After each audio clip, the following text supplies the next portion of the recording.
अस्सलाम वालेकुम, नमस्कार, सत श्री अकाल एंड गुड इवनिंग। मैं हूं अर्ज़ू काज़मी और आप हमेशा की तरह से देख रहे हैं पॉइंट ऑफ व्यू। हमारे साथ हैं जी कमर आगा साहब, जो कि डिफेंस एक्सपर्ट हैं, भारत से हमें ज्वाइन कर रहे हैं। बहुत शुक्रिया सर कि आज आप आए। Thank you so much. जी अस्सलाम वालेकुम। अस्सलाम वालेकुम सर।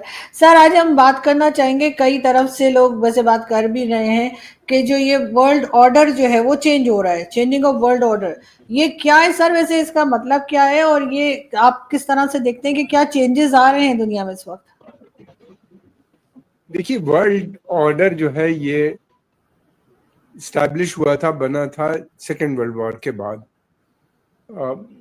यूनाइटेड नेशन बनी, फिर उसके अलावा international financial institutions, world bank, IMF, ये सब का बने।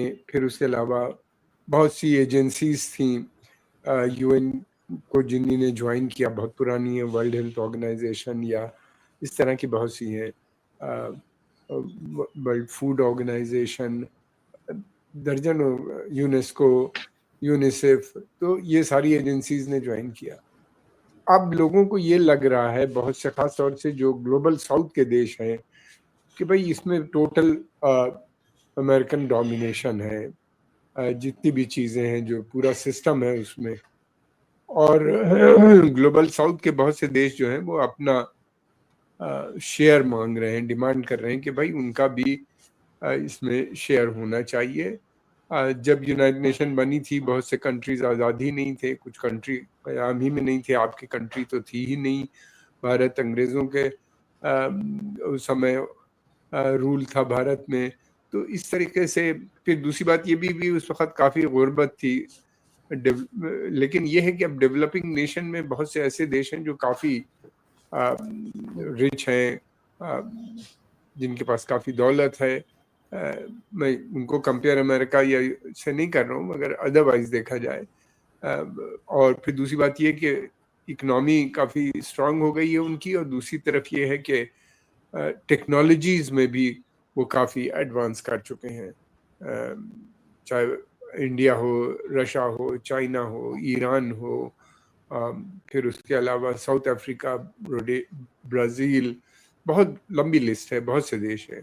तो ये सब डिमांड कर रहे हैं कि भाई मल्टीपोलर वर्ल्ड बनना चाहिए। अब सुपर पावर जो थी वो एक ही, वो दौर ख़त्म हो गया है। लेकिन ये कि जो सुपर पावर है, अमेरिका अभी भी सबसे शक्तिशाली देश है, सबसे स्ट्रॉन्ग नेशन है, सबसे बड़ी इकनॉमी है, मिलिट्रीली भी सबसे स्ट्रॉन्ग है। वो राज़ी नहीं है कि वो मल्टीपोलर वर्ल्ड इमर्ज हो, या उसको उनकी बेसिक पॉलिसी वो ये है कि वो नहीं चाहते कि कोई भी देश जो है वो अमेरिका के बराबर आए।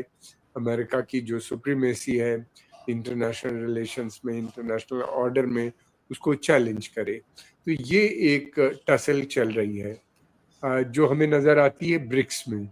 जो ब्रिक्स बना है वो इसीलिए बना है कि वो ब्रिक्स के जितने भी देश हैं वो सब यही बात करते हैं कि भाई मल्टीपोलर वर्ल्ड होना चाहिए, हम लोग को आपस में लोकल करेंसी में ट्रेड करना चाहिए, और फिर ट्रेड को भी आपस में बढ़ाना चाहिए। इस तरह की बहुत सी बातें हैं जो वो कर रहे हैं, और लगातार उनकी नंबर भी बढ़ते जा रहे हैं। बहुत से देश हैं जो चाहते हैं कि ब्रिक्स को ज्वाइन करें। कुछ देश ऐसे भी हैं अफ्रीका में, और मैंने देखा जो ब्रिक्स के मेंबर नहीं है लेकिन वो लोकल करेंसी में ट्रेड करने लगे, वो लोकल जो ब्रिक्स के प्रिंसिपल्स हैं उसको फॉलो करने लगे हैं। तो इस तरह से ये एक टसल है जो चल रही है। और दूसरी बात ये आरजू के इस तरह के मसले हल हो नहीं पाते बातचीत से। तो अमेरिका की कोशिश ये है कि किसी भी सूरत से दबाव, और सबसे ज़्यादा फिक्र उनको मिडल ईस्ट की है। मिडल ईस्ट जो को उनका मानना ये है, ख़ास तौर से जो ये पर्शियन गल्फ का रीजन है, उसको ये मानते हैं कि उनका स्पेशल इकोनॉमिक जोन है, और वो नहीं चाहते कि वहाँ की कंट्रीज़ जो हैं लोकल करेंसी में ट्रेड करें, या वो ये नहीं चाहते कि वहाँ पे रशिया, चाइना और दूसरे देशों का इन्फ्लुएंस वहाँ पे बढ़े। तो वो अपनी सुप्रीमेसी को भी असर्ट कर रहे हैं, और उन कंट्रीज़ को हम देख रहे हैं सिस्टमेटिकली कमज़ोर किया गया और बाद में डिस्ट्रॉय कर दिया। जिस तरह हम देखते हैं जो अमेरिकन फॉरेन पॉलिसी को के ख़िलाफ़ थे, जैसे इराक़ था, सीरिया भी, लीबिया उससे पहले, और बहुत से देश हैं इस तरह, सूडान, सोमालिया, या इस तरह के कई देश हैं जो कर रहे हैं। अब ईरान का नंबर है, ईरान उनकी पॉलिसी को अपोज करता है इस रीजन में, तो उसके भी ये प्रॉक्सी वार है जो इजराइल लड़ रहा है अमेरिका के बिहाफ पे ईरान से, उसके भी अपने टेंशन है। अमेरिका ने इजराइल की जो स्मार्टनेस है वो ये है कि उसने अपनी फॉरेन पॉलिसी और अमेरिका की फॉरेन पॉलिसी, अपने इंटरेस्ट और अमेरिका के इंटरेस्ट को जोड़ रखा है। तो अमेरिका उसको पूरी तरीके से हर तरह से सपोर्ट करता है। सीरिया की गवर्नमेंट बदलने में, बशर अल असद को मुल्क छोड़ के जाने में इजराइल का बहुत बड़ा रोल था। फिर उसके अलावा ये था कि लेबनान में प्रो अमेरिकन गवर्नमेंट नहीं बन पा रही थी बहुत सालों से। जब लगातार इजराइल ने वहाँ पे अटैक किए और कहा जाता है कि हिजबुल्ला को कमज़ोर किया, तो फिर उसके बाद वहाँ पे इस वक्त प्रो अमेरिकन गवर्नमेंट बन गई। तो इस तरीके से फिर उसके बदले में अमेरिका, अब ईरान से भी उसने लड़ाई लड़ी, हालांकि महंगी पड़ गई थोड़ी, लेकिन यह है कि अमेरिका उसके बदले में कहता है अच्छा ठीक है, आप ये लड़ रहे हैं, हम आपको ग्रेटर इजराइल बनाने की इजाज़त देते हैं, गाजा पे आप कब्जा कर लीजिए, वेस्ट बैंक से फिलिस्तीनियों को निकाल दीजिए।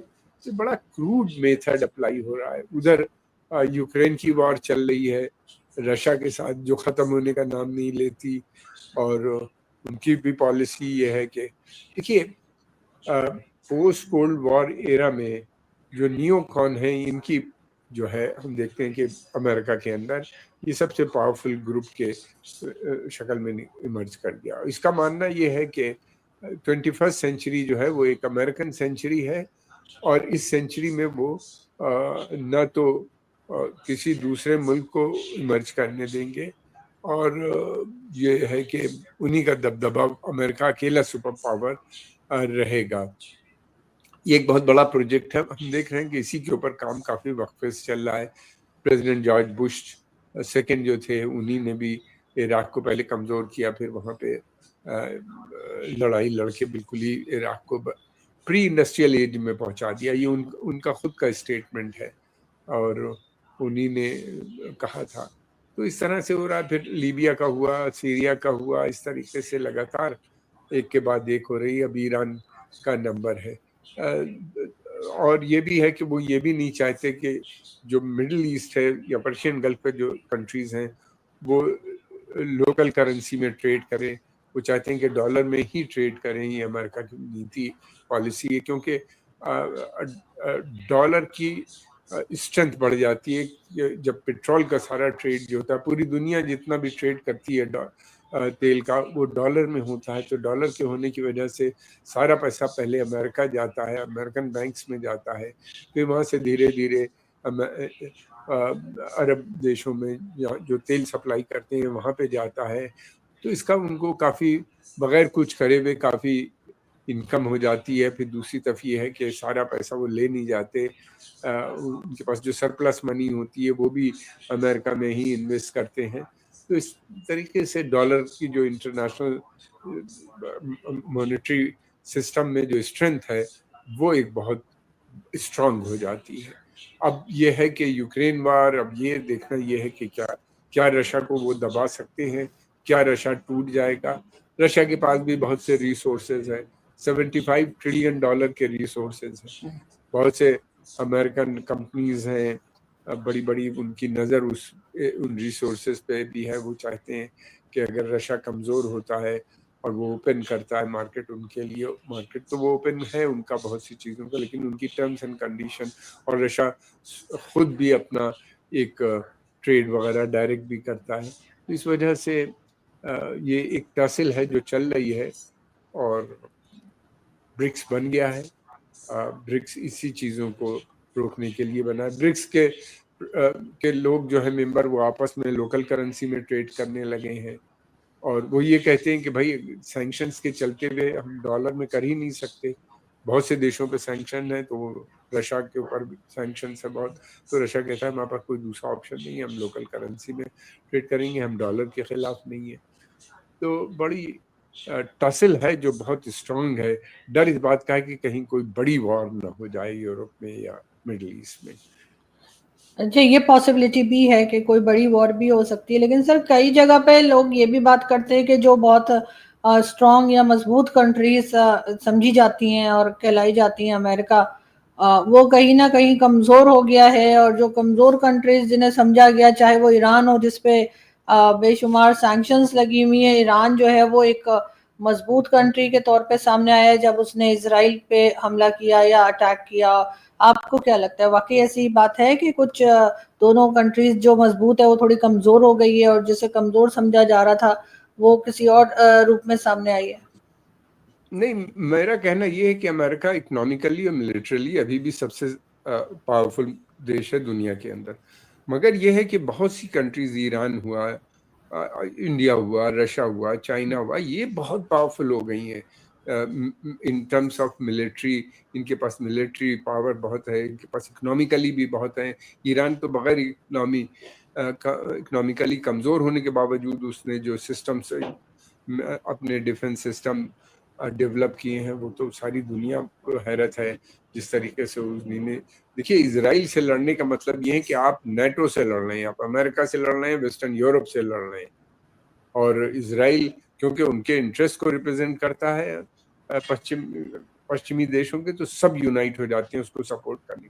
उसके बाद भी ईरान ने इतना मैसिव डैमेज इसराइल में किया, उनके वाटर रिसोर्सेज, उनके फ्यूल टैंक्स, स्टोरेज फैसिलिटीज, उनकी रिफाइनरी, उनकी इलेक्ट्रिक सप्लाई सिस्टम्स खास तौर से, और इस तरह की बहुत सी चीज़ें, मिलिट्री इंस्टॉलेशन, मिलिट्री असेट्स जो थे, उनका पोर्ट हैफा का ईरान ने, और फिर उसके अलावा उससे पहले से हुती रेबल्स ने एयरपोर्ट, उनका बेन-गुरियन एयरपोर्ट इंटरनेशनल शायद अकेला है वो, सबसे छोटा सा, उस पर जो डैमेज हुआ है वो मतलब कोई सोच ही नहीं सकता। उनकी जो मिसाइल सिस्टम, उन्होंने हाइपरसोनिक मिसाइल जो बनाई थी वो बहुत कारगर साबित हुई इस वॉर में, जिसको, जबकि इसराइल के अंदर 4 किस्म के एयर डिफेंस सिस्टम काम करते हैं। एक तरफ तो उनका आयरन डोम है, फिर दूसरी तरफ डेविड स्लिंग है, फिर तीसरी तरफ एरो 2 और 3 है, फिर उसके अलावा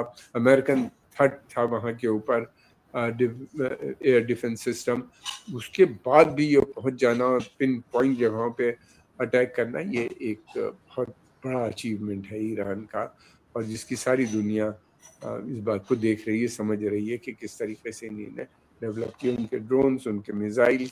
और दूसरी बात ये कि उन्होंने एक सस्ता तरीका ढूंढा लड़ाई लड़ने का। उनके पास पैसा नहीं था, उनका सारा कंसंट्रेशन ये था कि मिसाइल बनाओ, ड्रोन्स बनाओ और इनसे लड़ाई लड़ो। इसलिए कि अगर बॉम्ब एयरफोर्स का इस्तेमाल करना है, यानी फाइटर बॉम्बर्स का इस्तेमाल करना है, तो वो बहुत महंगा है, उसको बनाने की, उसको खरीदना पड़ेगा, उनको सैंक्शंस से कहाँ से लाएंगे। तो उन्होंने कहा कि नहीं, हम लोकली अपनी सब चीज़ बनाएंगे, और बना के उन्होंने दिखा दिया पूरी दुनिया को। इसी तरह बहुत से देश हैं ये लोग जिनके पास बहुत टेक्नोलॉजी वाइज बहुत स्ट्रांग हो चुके हैं। नॉर्थ कोरिया, जिसकी हम लोग बिल्कुल सपोर्ट नहीं करते, उनकी जो पॉलिसीज हैं, लेकिन उसके ये तो कहना ही पड़ेगा कि उन्होंने डिफेंस सेक्टर में बहुत चीज़ें डेवलप कर ली। न्यूक्लियर वेपन के अलावा भी उनके जो मिसाइल सिस्टम्स हैं, ये सब बहुत रिमार्केबल। अब भी ईरान का ने science and technology in overall बहुत तरक्की की है, चाहे वो नैनो टेक्नोलॉजी हो या स्पेस टेक्नोलॉजी हो या न्यूक्लियर टेक्नोलॉजी, ये बहुत सोफिस्टिकेटेड फील्ड है। उन्हीं ने 2 कार वो बनाते हैं, मैन्युफैक्चर की हैं, जो अब वो एक्सपोर्ट भी कर रहे हैं। बहुत अच्छी गाड़ियां हैं, वैसे ही हैं जैसे दूसरे देशों की हैं। और फिर उसके अलावा ये है कि उनका एजुकेशन सिस्टम बहुत स्ट्रांग हो गया, उनका हेल्थ सर्विसेज, उनके ये जो है बहुत अच्छे, उनके मेडिकल कॉलेजेस बहुत अच्छे हैं। वर्ल्ड हेल्थ ऑर्गेनाइजेशन ने रिकॉग्नाइज कर रखा है उनको। मेडिकल कॉलेजेस में बहुत लड़के पढ़ने जाते हैं दूसरे मुल्कों से भी, उनके यहाँ सस्ते हैं पढ़ाई के लिए। तो इस तरीके से ईरान ने जो तरक्की की है सैंक्शन के दौरान, वो बहुत रिमार्केबल है। और अभी भी उनकी ये है कि हम, उनका मानना ये है कि हम, जो अमेरिका है, इसका कोई रोल जो है वेस्ट एशिया में नहीं है। और उनका ये भी कहना है कि जितने भी देश हैं वहाँ के आसपास के खलीज फारिस जिसे हम लोग कहते हैं, वहाँ के इन सबको मिल के सिक्योरिटी देनी मुहैया करनी चाहिए इस पूरे खत्ते की, न कि बल्कि वो सऊदी अरेबिया से बार बार कहते हैं कि आप अपनी सिक्योरिटी जो है अमेरिका को सबलेट मत करो। अमेरिका सभी देशों से, चाहिए ये कतर, बहरीन, सबसे वो ये कहते हैं कि सबलेट ना करो, बल्कि हम लोग सबको मिल के करेंगे, जो अमेरिका जिसके बहुत खिलाफ। लेकिन सर अगर अमेरिका कमजोर नहीं हुआ तो डोनाल्ड ट्रम्प बार बार ये क्यों कहते हैं कि हम दोबारा से ग्रेटर अमेरिका बनाएंगे और अमेरिका को आगे लेकर जाएंगे? अगर अमेरिका को किसी किस्म के कोई डैमेजेस नहीं हुए हैं या अमेरिका किसी तरीके से पीछे नहीं गया है, तो फिर इस वक्त के प्रेसिडेंट की ये स्टेटमेंट जो है वो क्यों है? देखिए, कई चीजें हैं। उनकी इकोनॉमी तो जरूर 27-28 ट्रिलियन डॉलर की, मगर उनके ऊपर डेट भी तो है 36-37 ट्रिलियन डॉलर का। तो ये कभी बड़ी फ्रिजाइल उनकी इकोनॉमी है, बहुत जल्दी क्राइसिस में भी आ सकती है। हर 2-3 साल पे वो 4 ट्रिलियन, 3 ट्रिलियन, 5 ट्रिलियन लोन लेते हैं, अपनी जनता से भी लेते हैं, बाहर से भी। वो फेडरल रिजर्व रेस करता है, अपने वो बॉन्ड्स निकालते हैं जिसको सारी दुनिया के लोग खरीदते हैं बहुत कम इंटरेस्ट पे, गवर्नमेंट ज्यादातर। तो वो उनकी इकोनॉमी बहुत क्राइसिस में है। दूसरी बात ये कि ट्रम्प का मानना, ही प्रेसिडेंट ट्रम्प का कहना ये कि भाई अमेरिका को जंग में नहीं जाना चाहिए। अगर जंग में जाएगा तो उनका जो मेगा प्लान है, यानी मेक अमेरिका ग्रेट अगेन जिसकी आप बात कर रही हैं, वो कैसे होगा, हम जंग में अगर फंस जाएंगे, तो वो अवॉइड करते हैं पर्सनली। लेकिन ये कि अमेरिका के अंदर जूइश लॉबी इतनी स्ट्रांग है, नियोकॉन्स जो है वो चाहते हैं कि परपिचुअल राइट वॉर जो है, जंग जो है चलती रहनी चाहिए। जंग चलती है तो अमेरिका का फायदा उनको नजर आता है। तो इस तरीके से वहाँ पे डिक्टेटरशिप तो है नहीं, अलग अलग लॉबीज हैं जो बहुत पावरफुल हैं, और उनको प्रेसिडेंट जो होता है उनको एक फाइन बैलेंसिंग एक्ट करना होता है। इसीलिए वो कह रहे हैं कि रशिया से भी बातचीत करो। वो ये कह रहे हैं कि हमने बहुत पैसा दिया है यूक्रेन को, यूरोप वाले ज्यादा दें। वो यूरोप से ये भी कह रहे हैं कि नेटो में आप लोग बहुत कम आपका कंट्रीब्यूशन है डिफेंस सेक्टर में, आप उसको बढ़ाइए अपना 5%, 2.55, इस तरीके की बात चल रही है। तो इस तरह की जो, यानी बजट का वो पैसा उसमें डालें डिफेंस में, वो अपने को, ताकि वो स्ट्रांग हो, रशिया से डील कर सकें। कभी कभी ये भी कहते हैं कि यूक्रेन वार जो है वो यूरोप की वार, और वो उन्हीं ने बल्कि अब इस समय फंडिंग करना यूक्रेन को काफी बंद कर दिया था बीच में तो बिल्कुल ही, और वेपन सप्लाई भी रोक रखी थी। लेकिन अब जब से वो ये कह रहे हैं कि रशिया ने दोबारा से जो अटैक करने शुरू किए हैं, तो उन्होंने कहा कि वो जल्दी ही रिज्यूम करेंगे। लेकिन वो ये भी कह रहे हैं कि रशिया से कि आप 50 दिन के अंदर बातचीत कीजिए, मसलों को हल कीजिए। दूसरी तरफ ये भी है कि और वो पैट्रियट एयर डिफेंस सिस्टम जो है वो भी यूक्रेन को देने की उन्हीं ने बात की है। यूरोप से कहा है कि फौरन आप नेटो के जो देश हैं आप वेपन सप्लाई कीजिए। तो इस तरीके से हम दोनों बातें देखते नजर आते हैं। देखिए, अमेरिका के ट्रम्प की जो basic policy make America great again, उसमें 3-4 चीजें बहुत इंपॉर्टेंट है। वो वहाँ अनएम्प्लॉयमेंट बढ़ती जा रही है। वो ये कह रहे हैं कि हम इलीगल इमिग्रेंट्स को अगर निकाल देंगे तो हमारे पास लोकल लोग एम्प्लॉय हो जाएंगे। फिर उसके अलावा वो ये भी कह रहे हैं कि हम जो है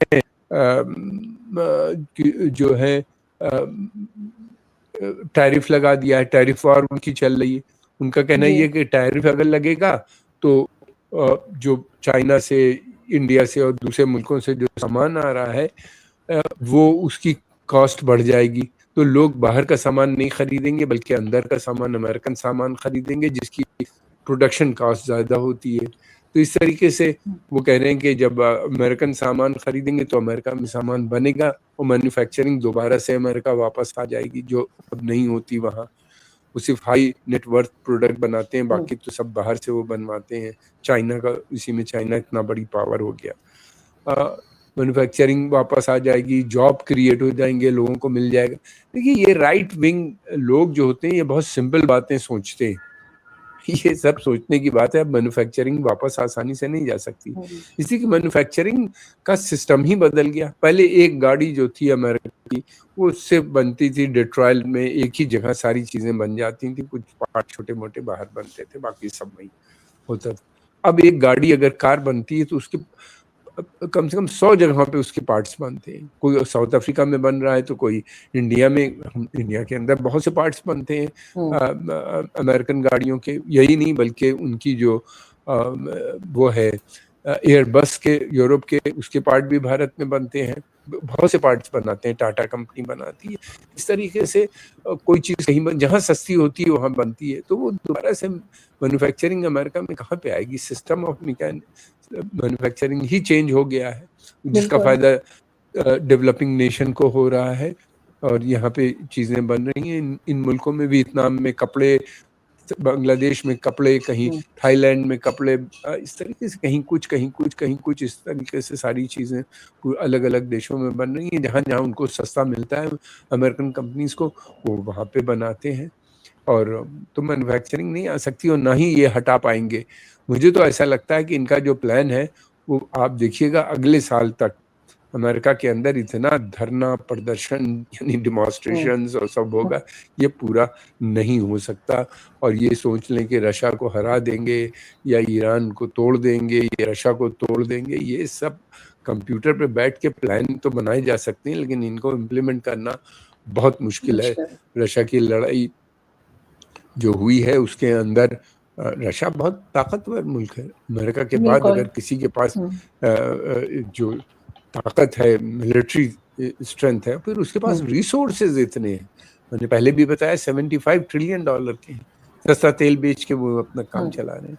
अब वो कह रहे हैं अमेरिकन के हम सेकेंडरी सैंक्शंस लगाएंगे, और सेकेंडरी सैंक्शन लगाएंगे तो ये जो कंट्रीज खरीद रही हैं तेल वो बंद कर देंगी। मैं नहीं समझता, नई कंपनी बनाएंगे, उससे तेल खरीदेंगे और फिर उसके बाद सैंक्शंस अगर लगेंगे भी तो उस कंपनी पर, और फिर अगर उन्हीं ने सैंक्शन सेकेंडरी लगाया तो तेल की दाम, रशिया तेल लगाना बंद हो जाए मार्केट में तो तेल के दाम कितने बढ़ जाएंगे।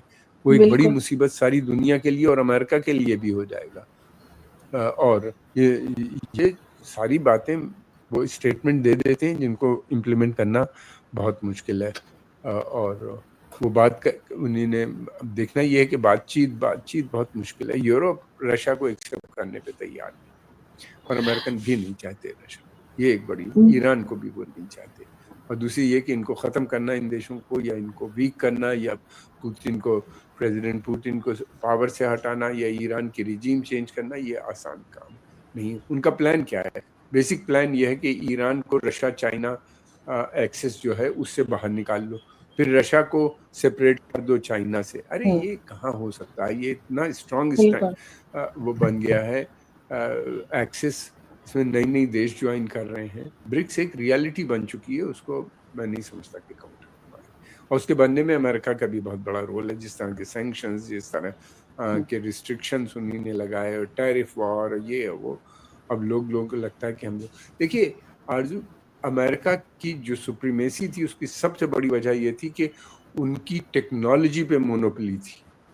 अब टेक्नोलॉजी पे उनकी कोई मोनोपोली नहीं रह गई, सारी दुनिया के पास टेक्नोलॉजी है, बहुत सस्ती है जो बना रहे हैं। और चाइना जो नई टेक्नोलॉजीज बना रहा है वो तो रिमार्केबल है। बिल्कुल ऐसे ही सर, कई कंट्रीज जिन्हें पहले, जैसे मैंने कहा कि कमजोर समझा जाता था, उनकी अब इस वक्त सिचुएशन बदल चुकी है, और यही वो शायद चेंजेस हैं जिसकी तरफ देखना बहुत जरूरी है। बहुत शुक्रिया सर कि आपने आज ज्वाइन किया, थैंक यू सो मच, और आई होप कि जल्दी फिर मुलाकात होगी। शुक्रिया जी, इंशाल्लाह।